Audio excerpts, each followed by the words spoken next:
इकडे मी श्रीच्यासाठी मस्तपैकी असा स्नॅक्स केलेला आहे. इकडे करंजाची तयारी, कारण इकडे बघा मस्तपैकी म्हणजे आमच्या तिकडे विदर्भात नागपंचमी आली की करंजा आवर्जून होतात, म्हणजे होतात. आता इकडे होत नाही, मला आठवण आली आणि अनज मी फोन केला होता तर आई म्हणतो ती मी करंजा केल्यात, चला म्हटलं आपणच कशाला मागे राहायचं. सो मस्तपैकी असा स्नॅक्स केला आहे श्रीशासाठी आणि माझ्यासाठी अशा करंजा. आता झाल्यावर तुम्हाला दाखवतेच. तुम्ही अजून नागपंचमीला काय काय करतात नक्की कमेंटमध्ये सांगा आणि हा जर स्नॅक्स संपला ना मी नक्की रेसिपी शेअर करेल. ओके, हे बघा गाईज मस्त झाला आहे.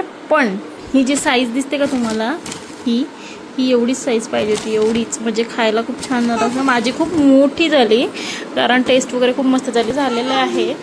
आणि विशेष सांगायचं म्हणजे तर माझं थोडं फुगायला पाहिजे तर ते फुगलेलं नाही आहे. पण तुम्हाला जर रेसिपी पाहिजे असेल तर नक्की म्हणजे मी सांगेलच. आणि करंजा करायच्या होत्या मला, जसे मी तुम्हाला दाखवलं. माझ्या पोरीने तो करंजाचा साचा नेला आणि रोडवर फेकून दिला. 5 मिनटं नाही, 2च मिनटात पारद्याच्या पोराने तो उचलून नेलेला आहे. करंजा कॅन्सल झालेला आहे. आता उद्या मी आणणार आहे साचा, आता बघू कुठे भेटते. तर ठीक आहे, तर अशी गंमत झाली. तुमच्या घरात पण असे आगाऊ किडे असतील ना तर तुम्ही जपून राहावा, ठीक आहे. हे बघा, ही आगाऊ मुलगी आहे ती, ही दिसते,